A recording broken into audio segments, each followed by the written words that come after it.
All right, let's take a look at Patrick Bet David. The Middle East and the world would be. I'm willing to bet you are going to be shocked at what this conversation looks like when you find out who is on the other side. Be a better place if Israel didn't exist. Yes. Okay. Israel's committed, so many terrorist attacks. They're stealing land right now. They're operating apartheid. They're currently committing a genocide on Palestinians. Like, do you believe in the genocide they're committing? I think they're fighting for themselves and they're defending themselves. Do you think that's defense? Well, when 1,200 people died, and of which the 1,200 you've killed and admitted that you've killed a lot during, your Hannibal. I will tell you this. Bro, I gave you a warning. Chat, I gave you a warning.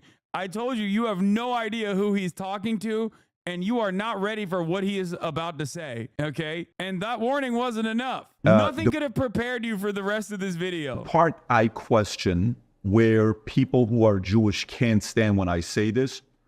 I don't know how you, Netanyahu, claim you have the best intelligence in the world, Mossad, and you didn't know that on October 7th they were attacking you. About it. They didn't. They wanted it to happen, so they had a reason to take that. They wanted a reason to take the land. I totally get it. And they killed their own citizens. And they claimed that all these people got. That was bull. They claimed beheaded babies. That was bull. Everything that they said was a complete. Not only was it a lie, but they committed all those atrocities themselves to the Palestinians and been caught doing it. In fact, they just got caught gang Palestinians. How many babies have they killed? All the things that they accuse the Palestinians of, or Hamas of, or whatever, they're guilty of 100-fold themselves. And they've been doing that. Like, October 7th wasn't the start of this. Like, the start of this was Nakba. They've done so many. I don't disagree. Yeah, I don't disagree. Yeah, so I mean, this is not like, it's not like October 7th is like, it's all of a sudden they just came over there unsolicited and just killed people. Like, they have been killing Palestinians for years and years, operating two sets of justice. It's like they have the justice. I don't know what is going on, okay? I don't understand what is happening where this goddamn manlet demon is spitting hot fire. And I think the reason why is because he's Armenian, okay? I think that's part of the reason why he is more aware of this issue than the average American. That's gotta be it, because that is gotta be it.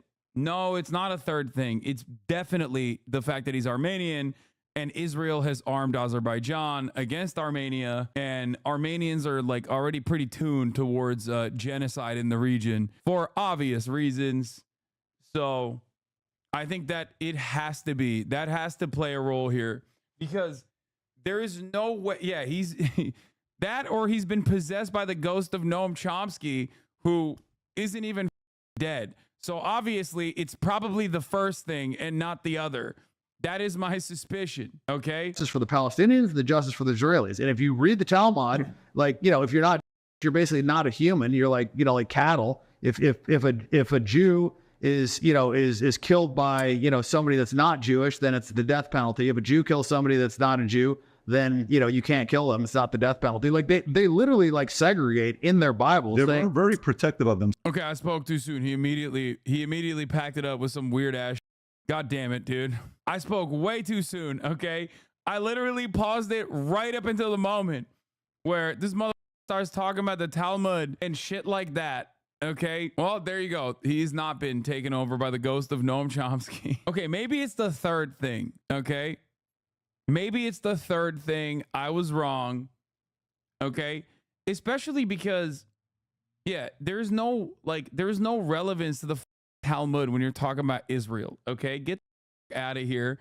That's number one. Number two, there are literally so many things that you can actually point to in terms of like Israel being a apartheid state and having two different tiers for how to deal with Palestinians and how to deal with its own Jewish population versus its own non-Jewish population. Like, there are so many things that are literally right there for you to point to. So when you have all of that, but then you turn around and you start talking about like the Talmud as a point of reference, it's like, oh God, how are you so close?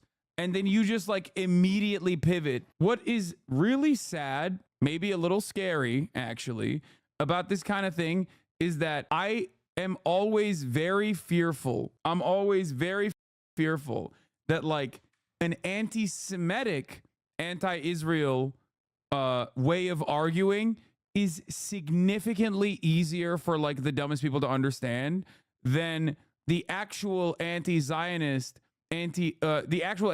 argument from a materialist point of view. This is a legitimate issue. It is so much easier to just talk about like and be like, oh, Jews are conniving, come on, you know this, and have like a ton of people agree with you than it is to be like, this is America's material interest in the region because they want an unsinkable aircraft carrier in a resource-rich region, and that's why they are so unconditionally loyal to this country that is like becoming increasingly more right-wing and insane. And it's just like, yeah, when you try to describe it on those terms, everyone's like, shut the fuck up, you nerd. What are you, some kind of communist? Shut your up. No, it's because they want to control the goy, okay? That's what it is. Like they literally, Americans are so geared towards like black, white, good, bad narratives and this kind of liberalism that they unironically are just allergic to any kind of materialist understanding of the world. And they are so much more susceptible to anti-Semitic narratives, especially because like anti-Semitic narratives are already in the ether and they are like aware of it, even if it's like a kind of scary bigotry, a kind of edgy bigotry that like, ooh, you're not allowed to say. This is proof you don't pre-watch. Yeah, I thought the exact same thing, but he's essentially saying anyone being chosen automatically creates an environment where others are dehumanized. Themselves. I don't think anybody can debate that. I don't think it's a well. It's not the problem isn't that they're protecting themselves. The problem comes when you think that you're better than other people, and you think it's okay to lie to anybody that's not a Jew. You think it's okay to steal from people that are not a Jew. You have two sets of standards. The problem with that is it allows you to rationalize anything, right? And human beings are generally self-serving creatures. So if your fundamental religious belief system allows you to operate in such a way that you believe there isn't consequences to stealing from other people, killing other people, you know, kids that are under 9 years old. The irony of this kind of argument is that it's still like fascist thinking. So you end up doing the exact same thing that you're claiming Israel is doing. Like, oh, they have like supremacist attitudes. These Jews have supremacist attitudes. Okay, well, now you just did the same thing. Okay, you literally did the same thing, but towards Jewish people across the board that you're claiming Jewish people are doing to others. Okay, it's so stupid. Like it literally. That's why I always say that, like, it's just pure fascism, right? It's fascism on the Nazi side. It's fascism on the ultra-Zionist side. It's the exact same two sides of the coin. It's just that like the in-group is different. Okay, that's it. The in-group and the out-group are different. That's the only difference. Other than that, it's still obviously ethnic superiority being reinstilled. It's everyone that is an enemy of your, anyone that is an enemy, anyone that's in the out-group is like constantly a shadowy figure that is both simultaneously weak and also strong and manipulating every part of society. Like one of the funniest parts about Israeli narratives, like ultra-Zionist nationalist narratives that I find hilarious, ironic, scary, sad, but also hilarious, is that literally every single Israeli official unironically does Nazi propaganda about Palestinians, where they'll be like every single thing that Nazis have said about Jews, they say about Arabs, where they literally will be like, oh, the entire world is actually hypnotized by the Arabs, and they always are like too focused on the Palestinian plight, like they're doing this to themselves and nobody understands that. It's like bar for bar identical.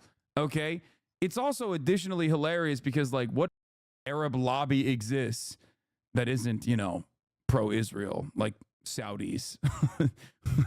what actual like power or political power or any kind of impression that like the people who have withstood basically genocide for at least the past century now, what kind of motion they have in the Western world. They have been the number one victims of American intervention. They've been the number one victims of America's violent war on terror. It's ridiculous. Why don't the Arabs lobby America like AIPAC does? Bro, what are you talking about? Have you seen this polling on Kamala's chances of winning if she stops weapon shipments to Israel? You've been saying this for weeks. I know. I have been. I know. And I'm right.